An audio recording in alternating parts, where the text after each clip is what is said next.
압도적인 은혜가 사람을 살린다. 압도적인 은혜가 사람을 살린다라는 제목으로 하나님 말씀 증거하도록 하겠습니다.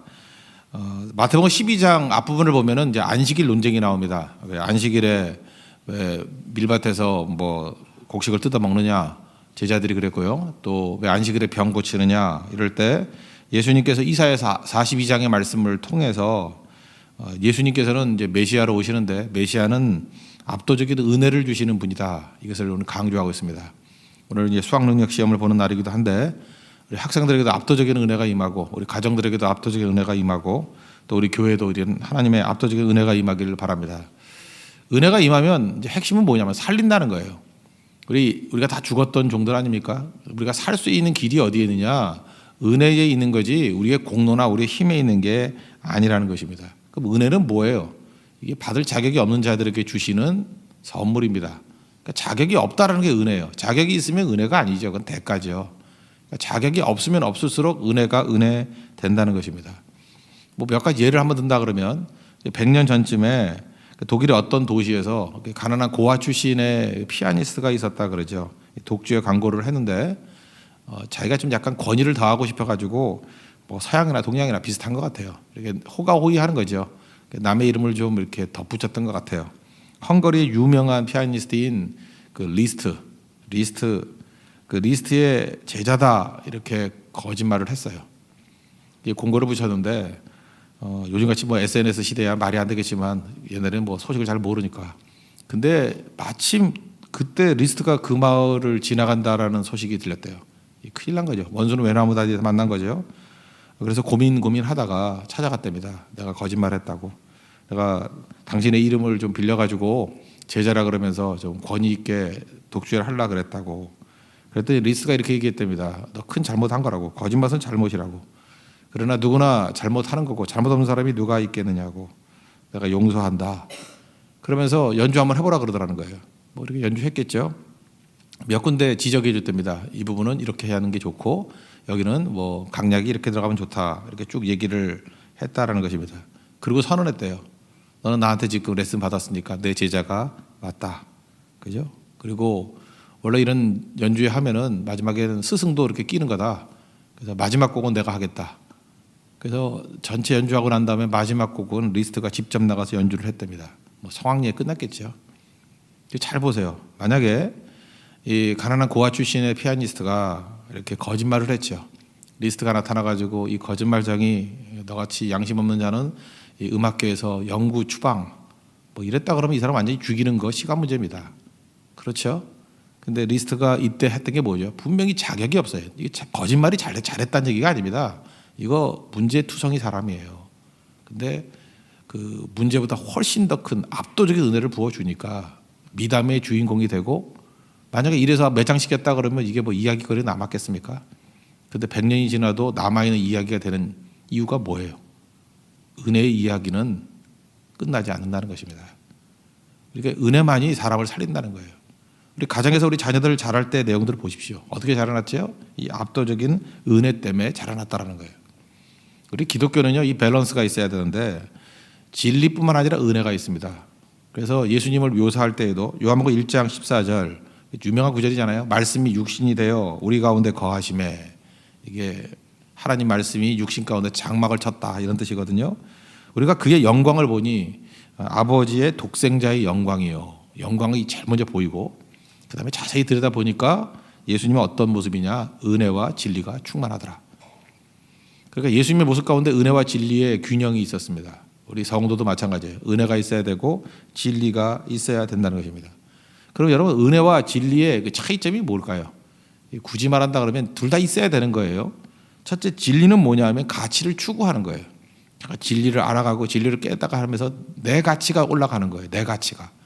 이게 진리입니다. 반면에 은혜는 무엇이냐? 은혜는 가치를 부여하는 거예요. 가치 추구, 가치 부여. 그러니까 은혜는 상대에게 가치를 주는 거예요. 그 리스트가 만났던 그 가난한 고아 출신의 피아니스트에게 가치를 부여하잖아요. 그 나쁜 놈에서 이젠 리스트의 제자로 또 미담의 주인공으로 일어설 수 있게 가치를 부여하는 거죠. 이게 은혜라는 거예요. 그러니까 하나님께서 우리에게 은혜를 부어주셨다는 건 뭐예요? 우리의 가치를 높여주는 거죠. 죄인에서 하나님의 자녀가 되는 권세를 주시고 죽음에서 생명으로 옮겨주시고 그렇잖아요. 모든 것들을 우리 세워주시잖아요. 그러니까 교회가 은혜가 있어야 된다는 얘기는 무슨 얘기입니까? 각자의 가치를 부여해 주는 거예요. 귀중한 존재로 너는 사랑받기 위해 태어난 존재다. 이거를 알려주는 거, 이게 은혜라는 것입니다. 그래서 예를 들어서 구제를 할 때에도요, 은혜가 있는 구제와 은혜가 없는 구제가 다르죠. 막 구제를 막 해요. 구제를 막 했는데 구제하는 사람만 가치가 올라가는 거예요. 그거 진짜 대단한 사람이다. 저렇게 구제 많이 하는 사람 봤냐? 교회도 마찬가지예요. 뭐 구제를 많이 했더니 저렇게 구제 많이 하는 교회 봤냐? 이거는 가치를 추구하는 거죠. 근데 은혜의 원리 가운데 구제를 해야 된다. 이게 무슨 뜻이냐? 말 뜻을 못 알아들으면 이렇게 생각하면 돼요. 구제 받은 사람의 가치가 올라가는 거예요. 그를 세워주는 거. 그게 은혜 안에서 하는 겁니다. 그래서 구제도 은혜가 없으면은 상처가 돼버립니다. 상대를 세워주지 않으면은 절대 도움이 안 돼요. 예를 들어서 여러분들 충고를 한다 그럴 때도 마찬가지예요. 충고를 해요. 근데 한참 충고를 하고 나니까 충고한 사람만 의인이야. 그게 가치가 올라가고 충고 받은 사람은 벌써 다 깨져 있어요. 그걸 충고라 그러지 않아요. 그걸 정죄라 그러지. 정죄는 상대를 죽이는 거예요. 근데 충고는 무엇입니까? 얘기를 해줄 때 상대방이 그 얘기를 듣고 힘을 얻고 가치가 올라가고 일어서게 되는 거예요. 그게 충고라고요. 그래서 여러분들이 내가 충고인지 정죄인지 잘 모르면 얘기 다 끝나고 난 다음에 상대의 모습을 보면 알 수 있어요. 그 사람이 이전보다 가치가 높아졌다. 그러면 그건 제대로 된 충고를 한 거고, 가치가 다 깨져가지고 무너져 있다. 그러면 나는 지금 바리새인 같이 정죄하는 자가 된 것이다. 이러면 틀리지 않다라는 것입니다. 의사도 마찬가지죠. 의사도 옛날에 편작이라는 의사가 있었잖아요. 뭐 죽을 병에 걸린 사람 다 고쳤다고. 근데 편작이라는 사람이 나보다도 우리 형님 둘이 있는데, 형님 뭐 그냥 간단히 얘기할까요? 형님들이 훨씬 더 훌륭한 의사라고. 나는 왜 그러냐면 병이 있는지 없는지 잘 몰라가지고 죽을 때 대하지 않는다고. 근데 죽을 병에 걸리면은 고쳐준다고. 그래서 사람들이 와 하면서 대단한 명이다 이러는데, 우리 형님들은 병 나기 이전에 이미 다 예방 조치 다 끝나고, 또 둘째 형님은 그 초기 증상이 있을 때 다 잡아준다고. 그래서 사람들이 별로 고마운 줄 모른다고. 그러나 그 형님들의 그 모습이 진짜 의사의 모습이죠. 건강한 사람 만들어주는 거 아니에요? 건강한 사람이 되도록 인정해주는 거 아니에요? 편작 같은 모습이 되면 어떤 모습이 되죠? 자기만 굉장히 가치가 올라가는 거예요. 훌륭한 의사라고. 환자들은 죽었다가 살아난 사람들이니까 뭐 거의 뭐 할 말이 없는 인생이 되게 만들고. 이 교회도 마찬가지죠. 저는 이 편작 얘기를 좋아하는데, 목사가 너무 훌륭한 목사가 돼버리면 문제가 있어요. 목사는 훌륭한데 교인들은 엉터리야. 그건 목회 잘못하는 거죠. 이거 무엇입니까? 그건 가치 부여형 목회가 아니라 가치 추구형 목회예요. 다 죽이더라도 나만 살면 된다 그런 얘기죠. 근데 누군지도 모르는 사람인데 성도들이 훌륭하다. 참 목사는 참 허접한데 성도들이 훌륭해서 저 교회는 돼. 그럼 그게 제대로 된 은혜가 있는 교회라고요. 은혜는 가치를 부여하기 때문에.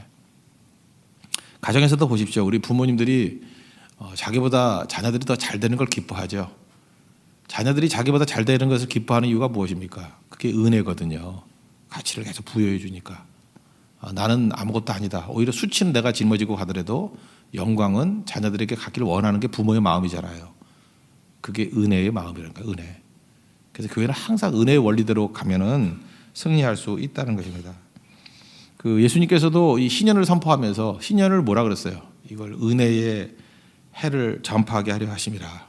그 신년의 특징이 뭐냐면 압도적인 은혜가 역사하게 되는 때를 말한다. 이걸 우리에게 보여주고 있다는 것입니다. 예수님께서 이사야 42장의 말씀을 통해서 지금 이게 안식일에 병 고치는 거 잘 보세요. 이거 병 고치면은 상대가 유익을 얻죠. 그래서 예수님은 비난 당하는 거 알고 계셨어요. 그러나 그걸 다 감수하시고 상대를 세워주시죠. 그게 은혜라고요. 우리 삶 가운데 이 은혜가 흘러야 된다는 것입니다. 왜? 우리가 은혜 받은 종이기 때문에.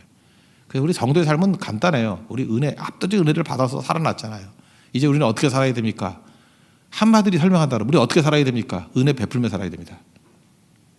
우리의 존재가 뭐예요? 압도적인 은혜로 구원받은 존재입니다. 압도적인 은혜로 여기까지 서게 되었고, 압도적인 은혜로 우리 지금 누리고 있잖아요. 예수님의 은혜로. 이제 어떻게 살아야 되겠습니까? 은혜를 강같이 흘려보내며 살겠습니다. 이게 성도의 삶이라는 것입니다. 그래서 예배 때는 은혜 받는 거고, 나가서 사명은 뭐예요? 은혜를 흘려보내는 거예요. 그게 출애굽기 19장의 모습입니다. 그래서 축복과 사명, 은혜 받음과 은혜를 흘려보냄, 그렇게 우리가 살아야 된다는 것입니다. 그 부족함들을 채워주시는 분이었어요. 예수님은 그 예를 들어서 12장 18절을 보시면 그가 심판을 이방에 알게 하리라 그랬죠. 성령을 부어주시고 그가 심판을 이방에 알게 하리라. 이거 심판이라고 번역됐지만 그 원문을 보면 복음이라고 번역해도 똑같은 단어예요. 그러니까 복음을 이방에 알게 하리라. 복음이 뭐예요? 부족함을 채워주는 거라니까요. 예를 들어서 가나의 혼인잔치 같은 것을 한번 보십시오. 이게 은혜의 원리 그대로죠. 가나의 혼인잔치. 포도주가 부족합니다. 아니 혼인잔치에 포도주가 부족하면 돼요? 준비 부족이죠. 준비 부족이다라고 하면서 그 신랑 신부 집안을 욕되게 하는 거 그걸 정죄라 그런다니까요. 근데 예수님께서 은혜가 임했죠. 그러니까 정죄하지 아니하시고 물로 포도주를 만드셔서 오히려 사람들이 칭찬했죠. 처음에는 좋은 거 내다가 나중에 나쁜 거 내는데 어떻게 나중에 나온 게 더 좋은 포도주냐? 그러면서 사람들이 칭송하잖아요. 덮어주고 가치를 높여주죠. 이게 바로 뭐예요? 은혜라고요. 이걸 단순한 기적이라고 바라보지 말고 은혜의 관점에서 보라고요. 여러분들이 누굴 만납니다. 만났을 때 여러분이 은혜의 사람이 된다는 게 뭐예요? 상대의 가치를 높여주는 거예요. 근데 그 바보 같은 사람들은 뭐 얘기할 때마다 자기 자랑해요. 그죠? 내가 가치가 높아지려고, 상대를 노리고 내가 가치가 높아지려고. 그건 은혜를 모르는 사람이라는 거예요. 여러분 인생 한번 살아보십시오. 누굴 만나든 간에 그 사람 만나면 내가 꽤 쓸만한 사람이라는 느낌을 받는 그런 느낌을 받을 때가 있죠. 그 사람이 은혜가 뭔지를 아는 사람이기 때문에 그래요. 그런 사람을 좋은 사람 그렇게 이야기한다는 것입니다. 그 다음에 그 19절 보니까 다투지 아니하고 들레지 아니한다. 이거 무슨 얘기죠? 조용하다 그 얘기죠. 은혜는 시끄럽지 않아요. 여러분 하나님 앞에서 은혜 안에서 일을 한다는 건 무슨 뜻이냐면은 하나님의 압도적인 축복 안에서 일한다는 것 똑같거든요.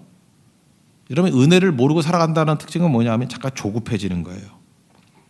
목사도 그렇습니다. 목사도 그 욕심을 버려야 되는데 뭐 많이 버렸지만 더 버려야 되는 것 같아요.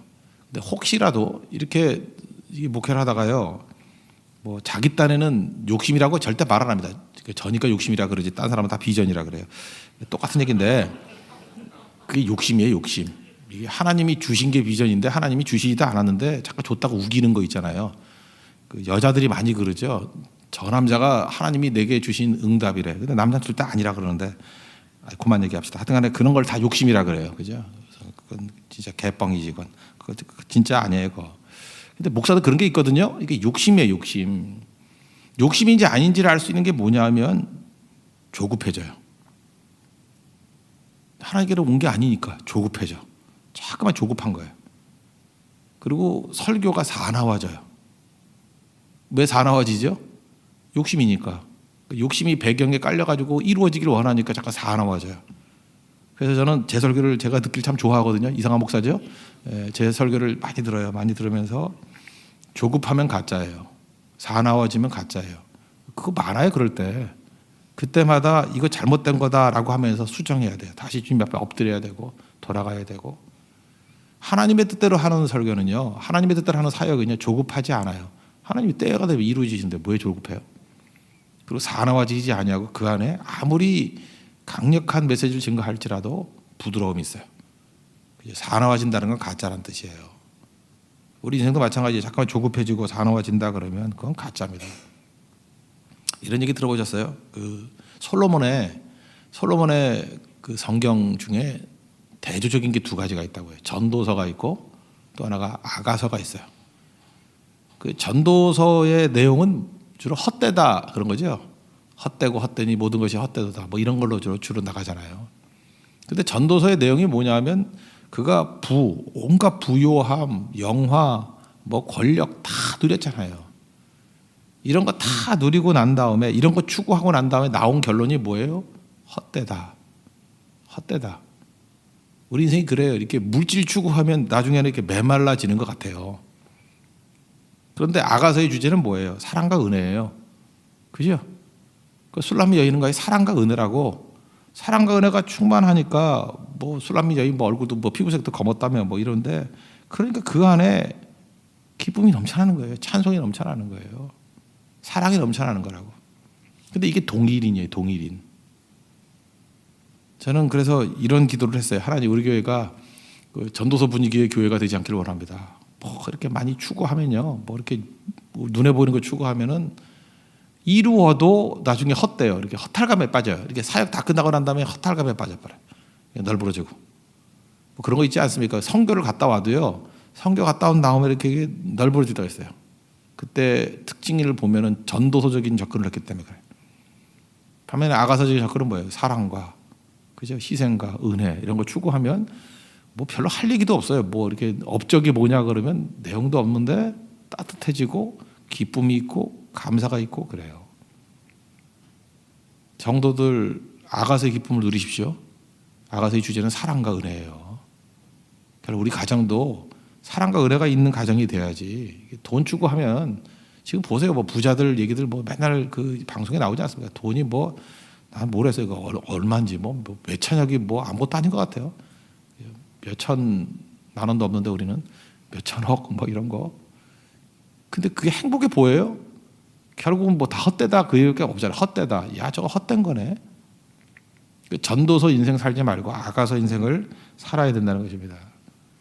그리고 20절에 보니까 여기 뭐 상한 때도 꺾지 아니하고 꺼져가는 심지를 끄지 않는다. 버리지 않는다는 거죠. 은혜는 버리지 않는 거예요. 그래서 우리는 주 안에서 항상 두려움 없이 아무것도 두려워하지 않고 살아가는 인생이라는 것입니다. 근데 은혜의 원리는 뭐예요? 내가 자격이 없는 거라 그랬죠.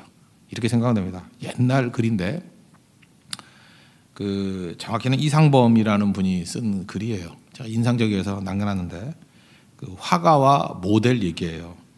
진정한 화가의 실력 이런 제목이에요. 화가는 모델을 두고 그림을 그린답니다. 맞죠?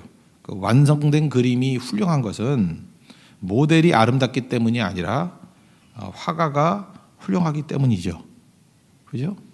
화가의 그림 솜씨가 좋기 때문에 그림이 좋은 거지 모델이 좋기 때문에 그림이 좋은 건 아니지 않습니까? 그런 얘기죠. 심지어 좋은 화가는 아름답지 못한 모델을 두고도 아름다운 그림을 그릴 수 있죠. 그러니까 화가가 중요하다는 거예요. 그러면서 얘기를 합니다. 좋은 사람이라는 것은 좋은 사람을 사랑하는 사람이 아니래요. 내가 좋은 사람이 있어야 사랑하죠. 그렇게 얘기하는데 그게 틀린 얘기라는 거예요. 좋지 못한 사람도, 좋지 못한 모델하고 똑같은 거죠. 좋지 못한 사람도 좋은 사람 만나면 좋게 만들어진대요. 그죠? 그러니까 어떤 사람이 얘기할 때 맨날 나쁜 사람 많다고 말하는 사람, 그 사람이 나쁜 사람인 거예요. 나쁜 화가인 거예요. 좋은 화가라 그러면 나쁜 사람조차도 아름답게 그릴 수 있는 거랍니다. 그래서 결국은 내 주변에 사랑할 만한 대상이 없는 게 아니라 내가 사랑할 그릇이 못 되는 거다. 뭐 이런 접근이에요. 그래서 뭐 비행기를 만드는 기술도 돈을 많이 버는 기술 이거보다도 더 중요한 것은 사람을 사랑하는 능력이다. 뭐 이런 짧은 글이었어요. 이게 굉장히 의미가 있다고 생각합니다. 이 사람이 뭐 어떤 사람이에요? 이게 은혜가 뭔지를 아는 사람의 모습이라는 것입니다. 먼저 하나님을 보십시오. 내가 부족한 모델이라 할지라도 하나님은요 멋진 화가였기 때문에 내 인생을 아름답게 그려내요. 그거 다 인정하시죠? 제 인생을 봐도 그래요. 이런 개판 같은 인생인데 하나님께서 이걸 그려내셔가지고 다듬어서 아름답게 만드시는 분이 하나님이에요. 그래서 은혜가 풍성한 하나님이에요. 그 은혜를 잊을 수가 없어요. 그렇다 그러면 우리가 주님의 자녀들이라면서요. 예수님의 제자들이라면서요. 이 땅에서 여러분 어떻게 살아야 돼요? 이제는 사는 얘기예요. 은혜로 사십시오. 은혜로 산다는 건 뭐예요? 모델 나쁘다 그런 소리 한다는 건 여러분 엉터리 화가란 뜻이에요. 은혜의 화가는요. 아름답지 못한 모델을 보면서도 아름다운 그림을 그려낼 줄 아는 능력이 있다라는 것입니다. 같이 부여하는 능력이 있다라는 거예요. 그게 성도의 능력입니다. 오늘도 우리 은혜를 아는 자로서 은혜를 베풀며 사는 하나님의 거룩한 종 되기를 축원합니다. 모두 자리에서 일어나겠습니다. 찬송하겠습니다. 찬송가 310장 우리 하나님의 은혜 흘려버리는 종 되게 해달라고 기도하는 마음으로 찬송합시다. 310장입니다.